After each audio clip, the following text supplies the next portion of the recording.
Olá, bom dia, seja bem-vindo, seja bem-vinda, não tenha preconceito, nós estamos aqui para estudar a Palavra de Deus.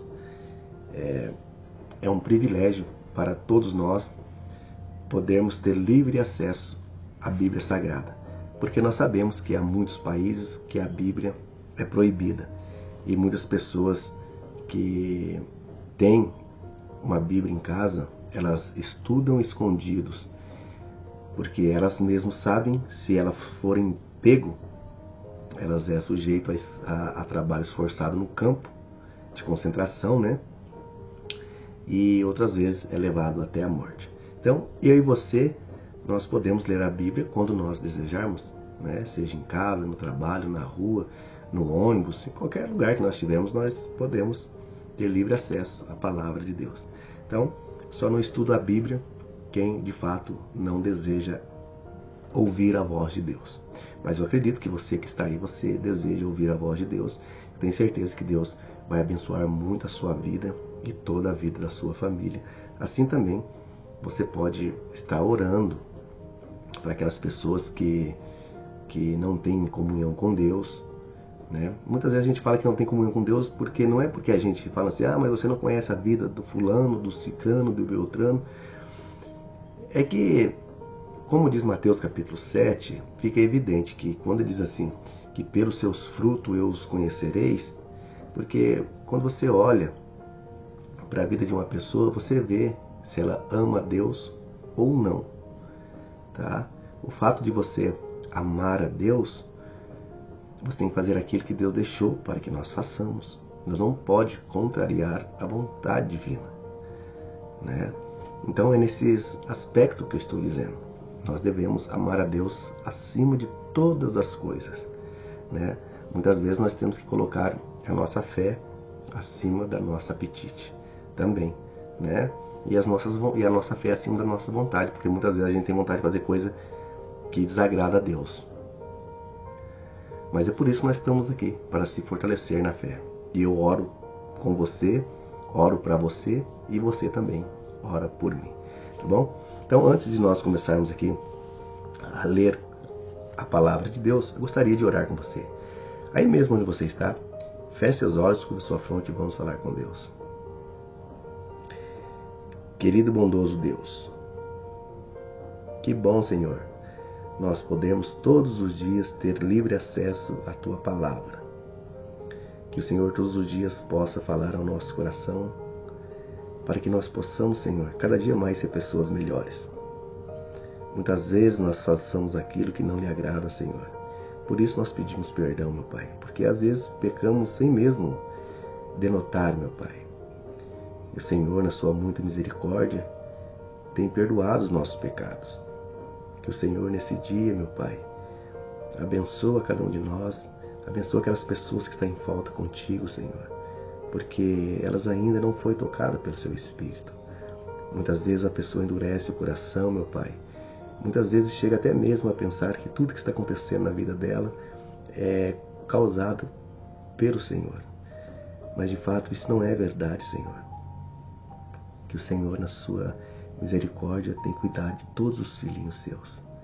Que nesse dia nós pedimos uma bênção para todas aquelas pessoas que se encontram doentes, aquelas pessoas, Senhor, que estão desempregadas, que estão em busca de uma nova oportunidade de trabalho, restauração no casamento, meu Pai. Nós oramos para todas as pessoas que confiam em Ti, Senhor. Que o Senhor dê uma bênção especial para elas. Tudo isso nós pedimos no nome do Senhor Jesus Cristo. Amém.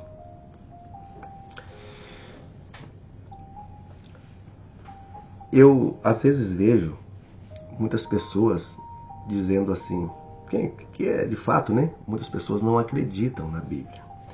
E eu, sinceramente, eu acredito piamente que a Bíblia é a palavra de Deus, né? Ou muitas pessoas dizem que ela contém a palavra de Deus, porque foi escrito por homem, inspirado por Deus. Seja como for, a Bíblia é um livro deixado para a humanidade. E tudo que está escrito na Bíblia, principalmente as profecias, umas já se cumpriram e muitas outras estão se cumprindo ao longo do tempo.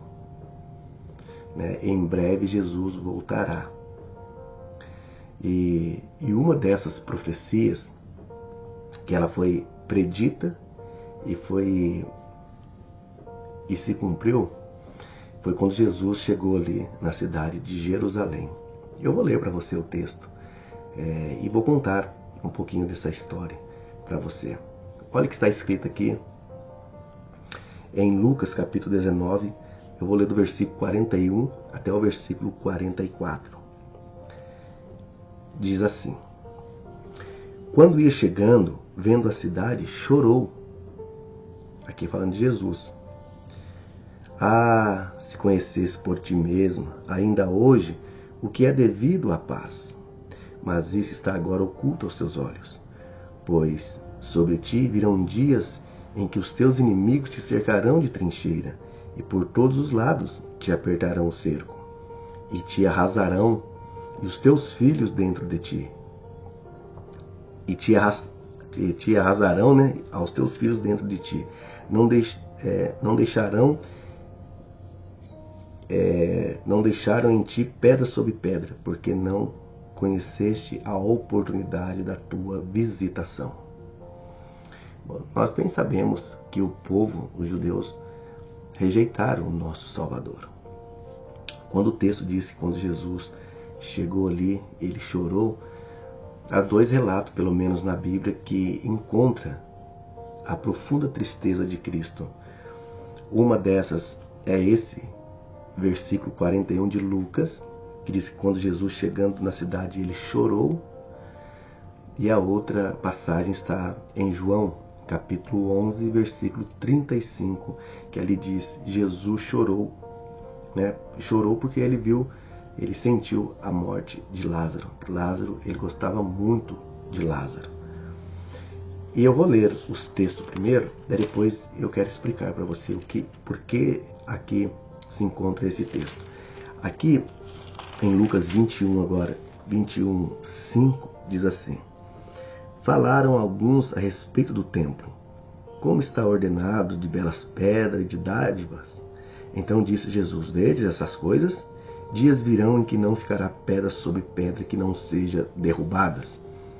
E aí também aqui no versículo 20 em diante, que diz assim: Quando porém virdes Jerusalém sitiadas de exército, sabereis que está próxima a sua devastação. Então os que estiverem na Judéia fujam para os montes, e os que se encontram dentro da cidade retiram-se. Os que estiverem no campo não entrem nela, porque esses dias são de vingança, para cumprir tudo que está escrito. Ai da que estiver grávida, das que amamentam, né?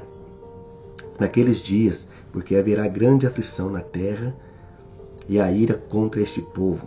Cairão ao fio da espada, serão levados cativos para todas as nações, até os tempos dos gentios se completarem.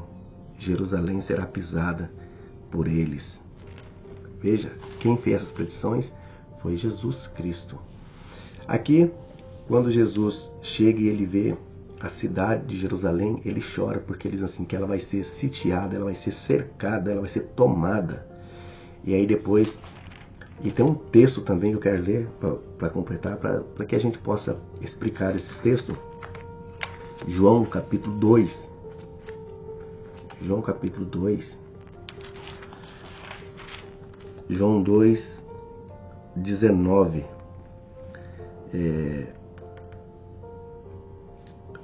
João 12, eu vou ler aqui. Eu vou ler a partir do versículo 17, que diz assim: Lembraram seus discípulos do que está escrito: O zelo da tua casa me consumirá. Perguntando-lhe, pois, os judeus: Que sinal nos mostra para fazer essas coisas? Jesus lhe respondeu: Destruí esse santuário, e em 3 dias o reconstruirei. Replicaram-lhe os judeus: 46 anos foi edificado o santuário, e tu em 3 dias o levantará? Aqui Jesus está falando do santuário do seu corpo. Bom, quando Jesus chegou aqui em Jerusalém, ele chora porque ele foi rejeitado. Os judeus, nós sabemos, né, que eles rejeitaram Jesus Cristo. Eles entregaram Jesus à morte, os próprios judeus. Depois você pode ler João capítulo 1, versículo 11, né? E depois você pode ler Atos, o livro de Atos, que você vai entender ali. Os próprios judeus entregaram Jesus para ser morto, porque na lei deles não havia ninguém para ser crucificado. Só quem poderia crucificar alguém eram os romanos. Então os judeus já tinham uma aliança com os romanos. Portanto, que hoje nós vemos, né, o poder romano, né, o poder papal, aí faz tudo o que está fazendo sobre a lei de Deus, né, pisa nas leis e etc. Só que o ponto nosso não é esse hoje aqui. Sobre esse assunto eu falarei em outro momento. E aí quando Jesus disse aqui que ele destruiria o templo, ele está falando do seu corpo, né? E quando ele disse que aquele templo vai ser destruído, os judeus debatiam com ele. Por quê? Porque o templo era grandioso e era como que eu vou dizer para você? Os judeus adoravam sempre naquele templo. Ele era muito, vamos dizer, ele era apreciado, né? Porque o texto diz que ele tinha muitas pedras preciosas, né? Como diz aqui Lucas 21:5, a respeito do templo, como estava ordenado de belas pedras e das dádivas. Então disse Jesus: veja essas coisas, dias virão que não ficará pedra sobre pedra aqui, que não será derrubadas. Então, o templo para os judeus era tudo, né? Quando Jesus diz que vai derrubar o templo, ele se espanta. Diz, 46 anos demorou para fazer esse templo, e você diz que em 3 dias você vai derrubar e vai construir outro, né? Aí falaram que Jesus estava blasfemando. Bom, mas o que eu quero destacar hoje é essa predição que Jesus fez.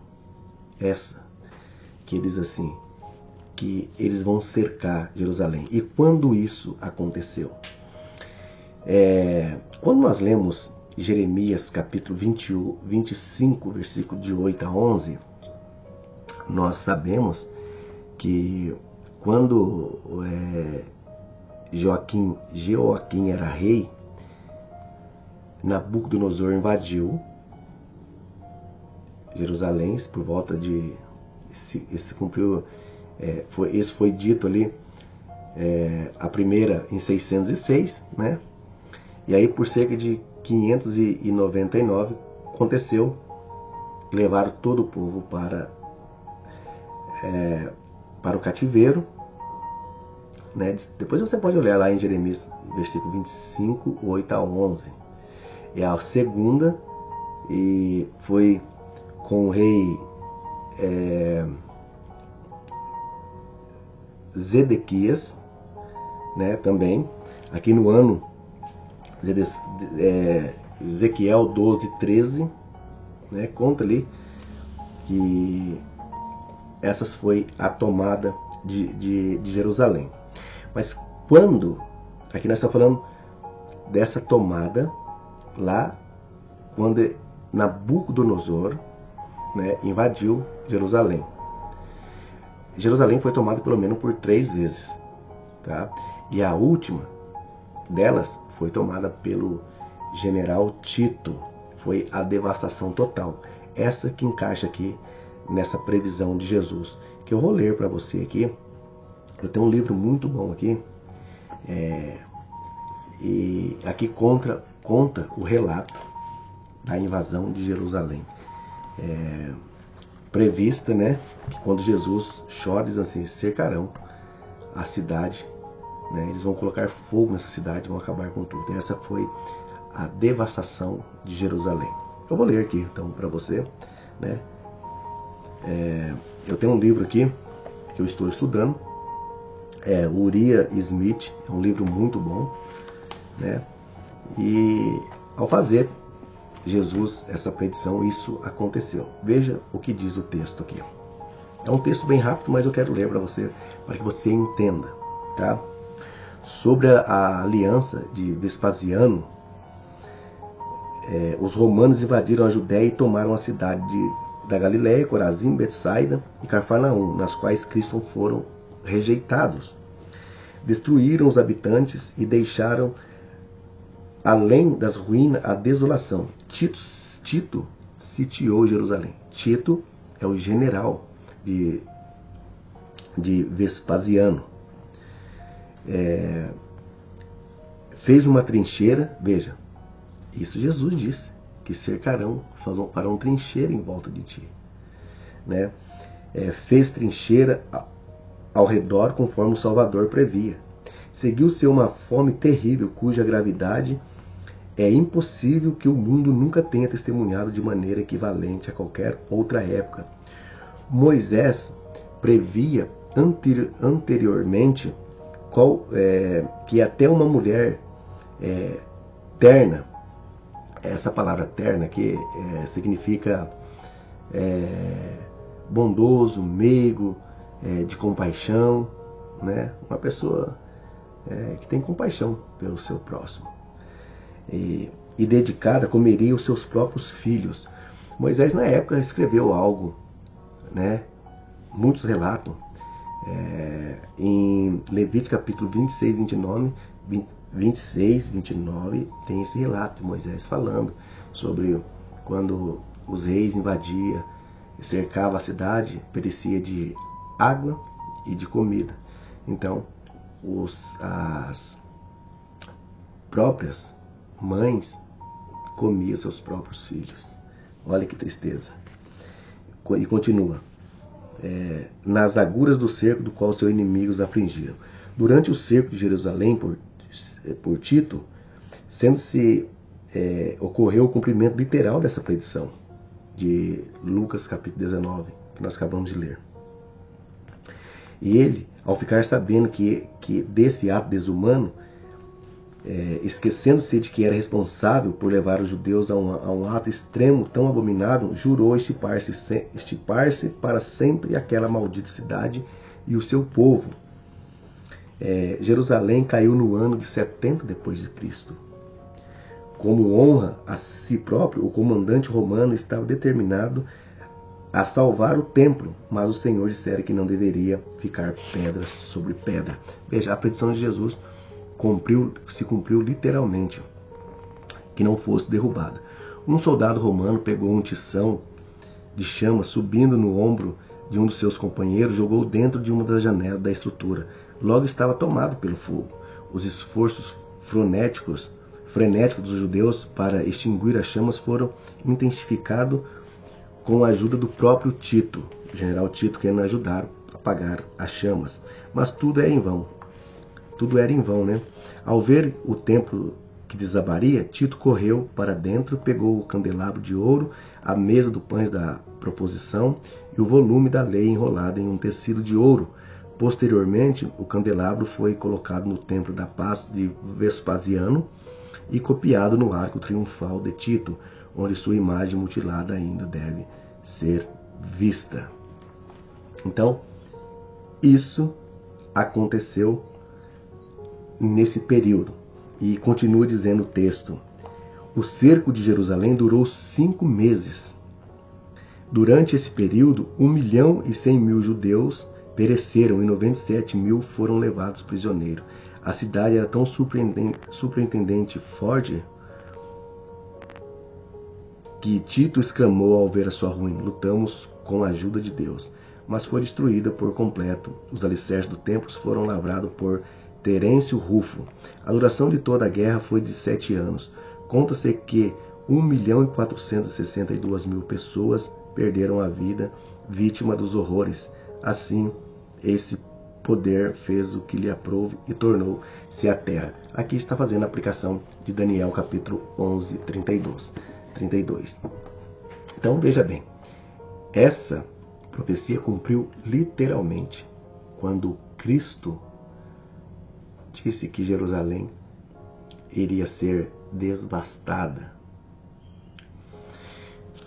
Quando nós estudamos a palavra de Deus, nós vemos pelos os relatos bíblicos que o povo sempre foi corrompido. O povo nunca, ou muitas vezes, não ouvia a palavra de Deus. O cenário que nós encontramos hoje é um cenário não muito longe desse que nós acabamos de ler. Hoje as pessoas podem dizer, não, mas isso aí não acontece hoje. Acontece em muitos lugares. Muitos lugares estão acontecendo guerra, acontecendo todo tipo de horrores. Muitas pessoas estão perdendo a vida todos os dias, porque as pessoas não acreditam em Deus. Jesus chorou. Jesus, ao ver a cidade amada, Jerusalém, ele chorou porque o povo a rejeitou. E hoje? E o povo de hoje? Será que não estão rejeitando o nosso Salvador? Deixa eu ler um texto aqui, que me veio na mente agora. Presta atenção nesse texto. De João, capítulo 1. Deixa eu ver se é o versículo 11. João 1:11. Diz assim: veio para que era seu, e os seus não receberam.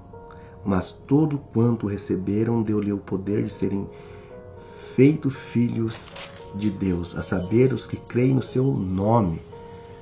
Veio para os seus. Jesus veio para toda a humanidade. Principalmente, quando Jesus veio, ele veio para os seus. Por isso que ele disse, e agora os apóstolos vão pregar ao gentio. Porque os judeus rejeitaram Jesus. Cristo tem um convite para cada um de nós. Todo aquele que crê em Deus se faz filho de Deus. O que está escrito na Bíblia vai se cumprir. Eu acabei de ler o que Jesus disse e o que aconteceu. 70 anos depois de Cristo, depois da morte dele, Jerusalém foi destruída. Foi devastada. Veja quantas pessoas perderam a vida. A pergunta é, um dia Cristo vai voltar. E quantas pessoas vão ficar? As pessoas não estão acreditando mais na palavra de Deus. Estão deixando a Bíblia do lado e vivendo os seus status sociais. Não é? As pessoas dizem, eu amo a Deus, eu acredito em Deus. Será que você acredita em Deus de verdade? Será que você tem comunhão com Deus de verdade, todo o seu coração? Quando Cristo voltar nessa terra, quando Cristo voltar aqui, Ele vai levar para o céu os escolhidos. Quem são os escolhidos? Aquelas pessoas que amam a Deus, as pessoas que fazem a vontade de Deus. Nós vemos hoje as pessoas dizendo, não importa o que eu faço, Deus vai me levar para o céu. Engana quem pensa assim. Isso não é verdade, né? A Bíblia, ela contém tudo aquilo que nós precisamos. Basta nós olharmos para os textos. Isso é um manual que Deus deixou para mim e para você. Isso não é para ficar guardado. Isso é para ser estudado. Veio para os seus, mas os seus não recebeu. Quantas pessoas hoje rejeitam a palavra de Deus? Não tem tempo para assistir um vídeo de 40 minutos, 30 minutos, mas tem tempo para ficar o dia inteiro assistindo Netflix, 12 horas no Instagram, 10 horas em Facebook, lendo as matérias que nada diz respeito a ele. Então veja bem, isso é amar a Deus? Você está gastando o seu tempo, colocando o seu tempo em outro lugar e deixando de dar o seu tempo para Deus? Agora é muito peculiar quando nós escutamos as pessoas dizer assim, eu tenho que orar a Deus, que Deus não me responde. Eu estou orando a Deus, mas Deus não diz nada, não responde. Bom, você só procura Deus quando você está nas piores fases da sua vida, quando você está bem, Deus fica lá num cantinho, né? Para você guardar dentro da sua caixinha. Porque você não precisa dele, você está bem. Deus não é o Deus dos fracos. Deus não é Deus das pessoas fracas. As pessoas só ficam reclamando, já acorda reclamando. Ao invés de reclamar, ajoelhe e ora a Deus. Pede discernimento, pede força para seguir em frente. As profecias estão se cumprindo. Jesus está à porta. Apocalipse 3:20 diz: eis que estou à porta e bato. Se alguém ouvires a minha voz e abrir essa porta, eu entrarei, cearei com ele e ele comigo. Então hoje Jesus está à porta, batendo no seu coração, pedindo para entrar. Que você deixe as coisas do mundo. Eu vejo pessoas todos os dias nos status, só status de uma vida. Não há nada demais, não há nada de mal nisso. As pessoas postarem coisas no status, não há nada de mal nisso. Mas o que eu não consigo entender é que as pessoas vivem uma vida de desconformidade com Deus, e aí depois elas postam os status de coisas que não deveriam, principalmente fazendo apologia à bebida, e aí depois em seguida diz que ama a Deus. Se todo mundo gastasse tempo estudando mais a Bíblia, eu acredito que isso agradaria muito mais a Deus. E eu não estou aqui para atacar as pessoas que fazem isso, não, de forma nenhuma. Postar alguma coisa na internet, isso é normal, né? Mas eu só fico pensando que aquelas pessoas que muitos postam uma vida de status são as pessoas mais vazias que tem. As pessoas mais vazias que tem. Ela quer mostrar para o mundo aquilo que elas não são. Nós temos que mostrar para o mundo não o que nós é, mas o que Deus é, o que Cristo é, o que Jesus fez para nós. Quantas pessoas você vê colocando no final de semana nos status lá assim, ó, Jesus morreu por mim, ele sofreu no deserto, ele foi humilhado, ele usou uma coroa de espinhos sobre a sua cabeça. Você não vê, você vê as pessoas colocando nos seus status as coisas sociais que elas gostam, de se aparecer, para dizer que está bem. Ora, exalta a Deus, se esvazie de si mesmo, dê lugar a Deus nesse corpo seu, na sua mente, esvazia a sua mente, seja racional, busque mais a Deus, não fique perdendo tempo com essas coisas mundanas. Tiago, no livro de Tiago nós lemos que a amizade do mundo é inimizade com Deus. Eu não estou dizendo que você não deve ter as coisas do mundo, não é isso. Estou dizendo que você não pode amar as coisas que tem no mundo. Nós devemos amar a Deus. E Jesus fez uma predição e aconteceu. Jerusalém foi tomada, e isso está aqui registrado na Bíblia, provando mais uma vez que a Bíblia tem a veracidade, né? A palavra de Deus é verdadeira. Por isso que Jesus disse em João capítulo 17, versículo 17: santifica-os na verdade, a tua palavra é a verdade. E Salmo 119:11 diz assim: guardei a tua palavra no meu coração, para não pecar contra ti. Feche os olhos, com a sua fronte, quero orar com você.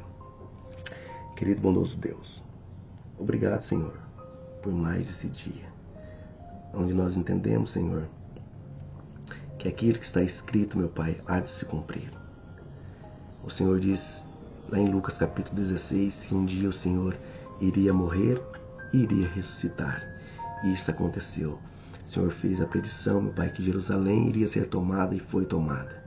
E o Senhor também diz que um dia vai voltar. Apocalipse capítulo 1, versículo 7, meu Pai, diz que eis que venho com as nuvens e todo olho verá. Mateus capítulo 25, Senhor, conta, assim como o relâmpago sai do Oriente e mostra até o Ocidente, assim será a vinda do Filho de Deus. Que nesse dia, meu Pai, Nós esperamos que o Senhor venha, meu Pai, buscar os teus filhinhos, aqueles que prezam pela tua palavra, aqueles que procuram andar nos teus caminhos, Senhor. Hebreus capítulo 11, Senhor, 37 diz: eis que venho sem demora, né? Que nesse dia o Senhor abençoa cada um de nós, meu Pai. Aquele que vem virá e não tardará, Senhor. Nós esperamos a tua bendita vinda gloriosa. Tudo isso nós pedimos no nome do Senhor Jesus Cristo. Amém. Amém? Eu te espero então no próximo estudo. Que Deus abençoe grandemente a sua vida.